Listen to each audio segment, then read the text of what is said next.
Why is it always like this?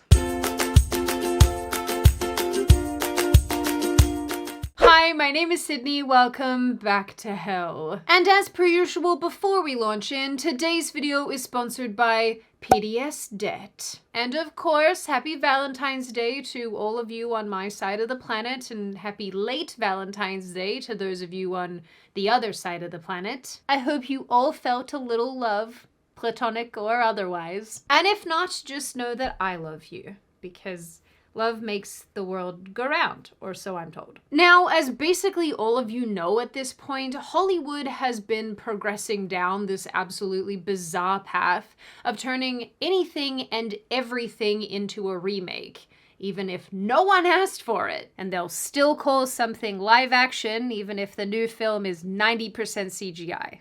'Cause why not? I guess. Now, for very obvious reasons, people have been talking a lot about the new Snow White film that's set to be in theaters sometime in March. Let me remind you all that this is the same film that has decided that Snow White's name is because she was born in the snow and not because she has skin that's white as snow like the original, so do with that what you will. To honor the day I was born, my father named me Snow White. I love to hate this timeline. But this time I thought that we could take a look at yet another remake that's set to be in theaters sometime in June that has interestingly flown a little bit under the radar, despite the fact that it's doing just as many egregious things as all the other remakes we've come to know and love. I also recently happened upon some news concerning this specific film that really irritated me. And because it's Valentine's Day, I would be selfish if I didn't irritate you too. Now, some of you might remember that back in early 2023, it was announced that the animated 2010 film, How to Train Your Dragon, was set for a live-action remake. And for a lot of people, this was actually good news, or neutral news at least, given that the original film has a bit of a cult following, so to speak, and was really well received upon its original release. I am aware, and I know this is a film made for children, but if I'm being honest, I think it's adorable, and I actually happened to rewatch. I have hiccups, so trying to film right now is impossible. Oh my god. Oh, I don't know if I can do this for an hour. And I happened to rewatch it the other night. And also, you know, hello there, Stoic. I'm sure you guys are noticing a trend about the sort of animated man that I weirdly sexualize in these videos. Siri, do I have a daddy issue? You don't even own an iPhone. Anyway, shortly after this announcement, we came to find out that Hollywood was doing what Hollywood does best. And it became clear that one of the main characters was set to be race-swapped, the blonde-haired, fair-skinned female lead, Astrid. Rather than finding someone who looks like the original leading lady, they instead cast Nico Paca, who I've mentioned previously in other videos, and this wasn't the first time that she was raising a blonde-haired, pale-skinned cutie patootie. I unironically think this is a terrible thing to be known for. I don't even think that Nico Paca is a bad actress, it's just that every time I come across her, it's in this context. Why? Obviously, all of this went down about as well as you'd imagine. And the response to this criticism was the same as it always is. Stop being a bunch of sexist, racist, far-right bigots. I mean, God forbid that we ask Hollywood to just have characters look how they originally looked. How terrible of us to find issue with that. I feel like they're gone. I feel like I did it. Oh my god, I think I inhaled correctly. Wait. Oh no, there they are. Having the hiccups is incredibly annoying, and actually there are a lot of other things that are much more annoying that you probably have that you'd like to fix. Like debt, which is why today's video is sponsored by PDS Debt. There's nothing like a new year to become a new you. Yes, personal growth. You're going to the gym. You're getting more sleep. Heck, you even ate a vegetable. But a new you in 2025 doesn't have to end at vegetables and sleep. This is the year to get your finances in order and stop being crushed by debt, with the help of PDS Debt and their personalized debt solutions. PDS Debt has customized options for anyone struggling with credit cards, personal loans, collections, or medical bills. If you are trying to pay down your debt every month and your balance simply isn't budging, PDS is here to help. Debt can be so debilitating, and I've personally watched 2 friends of mine go through some massive struggles associated with credit card debt, and I'm sad and I wish that they'd known that at the time, PDS Debt existed. Because this is a company that endeavors to understand your personal situation, offering solutions to become debt-free and giving you tools to pay off your debt in a shorter period of time based on your budget, stage in life, and financial priorities. Not to mention, everyone with $10,000 or more in eligible debt qualifies, and there is no minimum credit score required. So to get your free debt analysis, click the link in the description or go to pdsdebt.com/Sydney. It only takes 30 seconds. And once again, that's pdsdebt.com/Sydney. After the initial blow up, this whole situation basically just faded into the background because I think a lot of people have made peace with the fact that Hollywood studios are just going to keep milking existing animated films and keep churning out their terrible live-action remakes.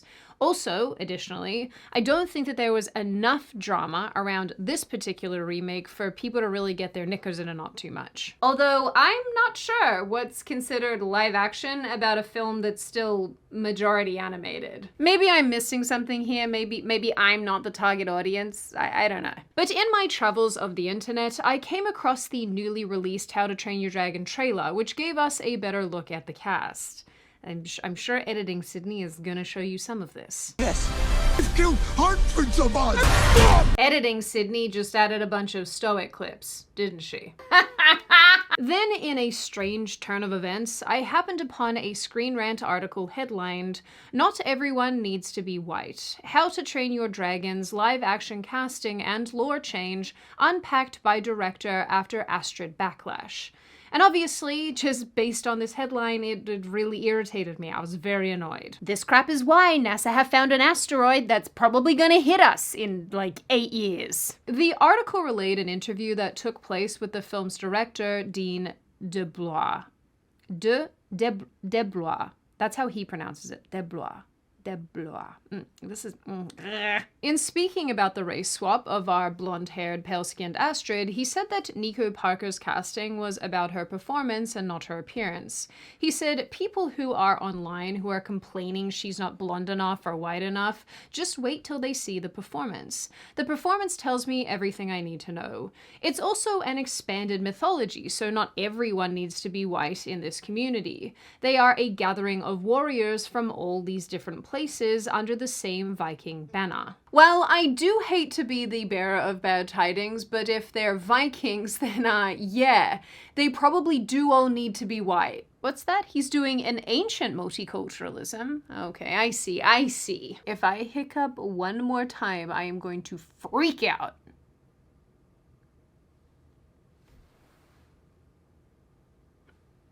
DeBlois basically goes on to describe how, in the remake, they've created a multicultural world, suggesting that because the warriors come from different places, they're now all mixed in together, saying, "That's all sort of nonsense surrounding the diverse casting. I just discount it. They don't know what they don't know. Once you see the movie, the things answer themselves." Yeah, this is another case where the director or whoever's working on this movie is like, "No, it's your fault, bigots. You did this to yourselves by being bigoted." Personally, my favorite part of this interview is when our friend here alludes to the absolutely incorrect assessment that Vikings were a multicultural society because they did a lot of traveling. And something, this somehow justifies Astrid being non-white. The Screen Rant article also attempts to justify the logic here, writing, "While Astrid's race should not matter at all in this fantasy world, it is interesting to hear DeBlois talk about how her non-white race could be historically based. This is due to the Vikings traveling via the Silk Road, which expanded to places including North Africa." This makes me want to rip my hair out. What film? How to Train Your Dragon. Oh. I have had the hiccups this entire... I'm having such a bad time. You should do a little quick edit of all your Bruh. It's terrible. So naturally, I obviously have a lot of opinions about this, and with that said as well, I am trying to be cognizant of the fact that this is a film for children and maybe it's not that deep. But I think because of how frequently Hollywood does this sort of thing, and actually now that I'm saying it out loud and kind of working through it, I feel like there's definitely an agenda to it because they do it a lot in children's movies, so you know, do with that information what you will. But I personally find this really frustrating and annoying, especially when you consider the words of the director that we were just discussing. But I think I've adequately determined the reasons why this is so annoying. Firstly, and I think this is important and I would like to get it out of the way early on, I do actually agree with the sentiment that a made-up, non-historic kids movie is allowed to take certain liberties with ideas and representations and what have you. Obviously. Dragons aren't real. I know, that's a shocking statement. Vikings don't have American and Scottish accents. This is fully a fantasy world, and as such, not everything needs to be historically accurate. This was the same argument, more or less, made by the creators of God of War Ragnarok when they race-swapped the giantess Angrboda and made her black for some reason. Also, can I just say how much I hate that this is the first image that pops up when you search this person from Norse mythology. Like, what are we doing here, Google? What are you doing here? Point being, I understand the argument being made here about fantasy, and I will give it to these people to an extent. Where I draw a very, very hard line in the sand comes from two places. Number one, if you are recreating something that already exists with pre-established characters and a pre-established storyline, and you randomly decide to take leave of those factors, you're not doing it because the world is fantasy and you suddenly have greater creativity available to you. You're doing it for activism points, especially when the world, the mythology that you're trying to represent is actually based on a real-life culture celebrated by a real-life group of people. One that involved a lot of white Europeans. Yes, I know that statement makes some people cry. The creators are merely adapting one film to another. These characters are not theirs to change and reinvent. If the people creating this film so desired to do their own thing, then they should make a new movie, not attempt to adapt an existing one. I am of the opinion that if you are recreating someone that already exists, a character that already exists, then the objective is to stay as true to that character's original form as possible, which means casting people who actually look like the character. Why does everybody in this film look more or less exactly the same, except this one blonde-haired, pale-skinned lady? Why is that? They've even gone to the effort of making the main dragon here look exactly the same, but the blonde girl is where they draw the line. Although, I mean, they also made this character randomly fat because I guess we needed some fat acceptance, some obesity representation. I don't know. Also, I come back to asking, what exactly is live action about this? Why are we remaking something that didn't need to be remade? It's only 10 years old. And unfortunately, dragons still don't exist. I genuinely don't mean to be unkind here and nitpicky, but I mean, if you're making a live action remake, doesn't that speak to the fact that the people and the places and the things are real? I mean, what's the point in remaking a movie that's still like 90% CGI? I feel like I'm missing something here. Anyway, we are talking about a film that, based on its trailer, is seemingly going to be a shot-for-shot remake. They cared enough to stay true to all of these factors, giving us dragons that look like the originals, characters who more or less look the same. They haven't attempted to expand the world in any other way or add to the story in any other way, beyond just saying, oh, the Vikings traveled a whole heap, they met brown people, that means that Vikings must have had a multicultural society. Wrong.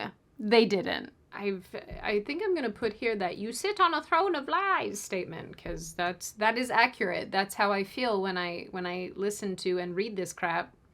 Stop lying about history, please. Stop it. Stop it. There's no justification. I hate this. I hate it here. Please just eat sand and turn into a golem and then cease existing.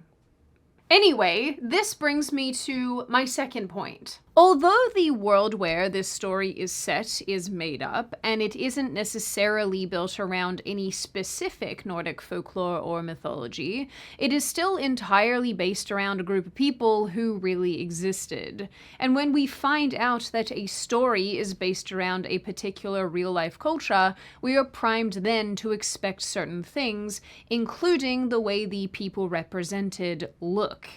Even if the story surrounding the people is fictional, if we know the story is about Vikings, we expect to see white people. Because the Vikings were white Europeans, and today they mostly still are, because they're like near where the snow is, and they are pale. They're pale people to blend in, so they don't get eaten by polar bears. Maybe.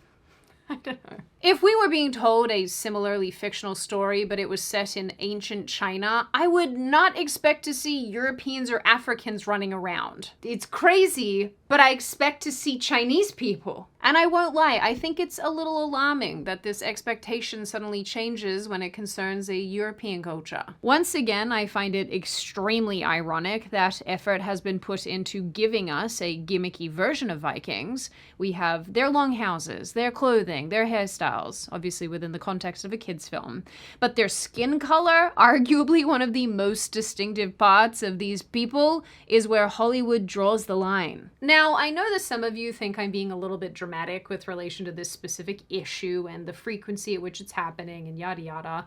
And I also know that you're not, gonna fully embrace the road that I'm about to take you down, but hear me out. I have long been of the opinion that there is a concerted attempt in media and entertainment to undermine and destroy European cultures and their various representations on screen.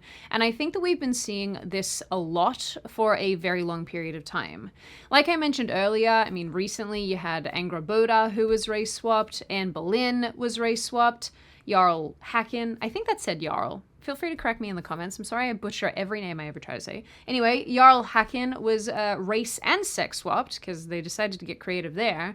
And these are just a handful that I remember off the top of my head because there's been so many, I don't want to list them all. I've said this before, but I think it bears repeating because I am nothing if not a broken record. European cultures have their own rich histories, folklore, myths, stories, appearances, and so on, and those things deserve to be accurately and fairly represented in film and television, at least to, a very decent extent. And I personally find it absolutely absurd that Western media outfits are so comfortable undermining centuries-old cultures simply because they're trying to meet Californian sensibilities, which honestly we should just put in the bin at this point. The activist class is routinely upset when they believe that something has been whitewashed. So again, I ask the question, how is it any less culturally insensitive when, say, Angrboda shows up having been blackwashed? Or when everyone acts like there is inherent racism in ancient Norse culture because everybody is too white. Obviously, there are so many other components to this conversation that I'm not going to get into in this video, partially because I've covered a lot of them in previous videos that I've made on my channel.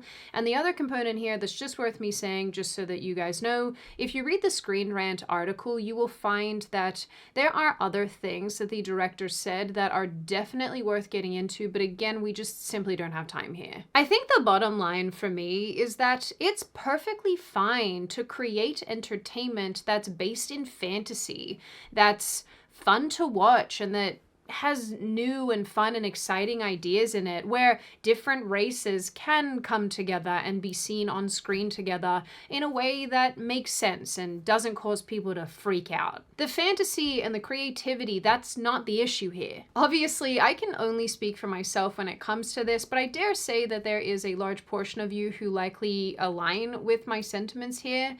So the best way that I can describe this is that I feel quite put out by the fact that there is so little respect for European cultures in entertainment and media. There seems to be this odd and pretty horrible concerted attempt to undermine cultures that either currently exist or used to exist, like the Vikings. And it's sort of weird to consider the fact that we're living through this odd period of historical revisionism in media where certain activist types are very, very intent on pretending that certain features of these cultures didn't actually take place. Namely that they were ethnically homogenous groups of people. In the end, imagination is great, and creating new and fun stories is great.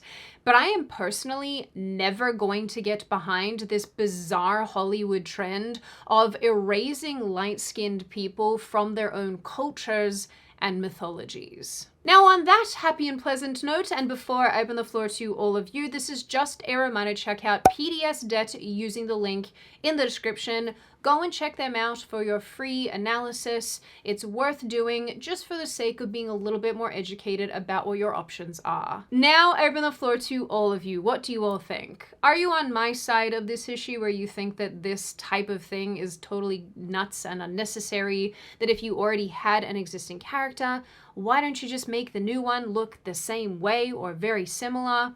Do you think that I'm kind of, off my rocker on this one and this is not really that big of a deal? It's really not that deep and it just kind of is what it is. Do you think that Hollywood is making a weird concerted attempt to push white people out of their own cultures and mythologies and whatnot? Do you think that it's right? Do you think that it's wrong? Do you think we should be inclusive? That we should include all sorts of people who look all sorts of ways in all kinds of stories, even if it doesn't make any sense?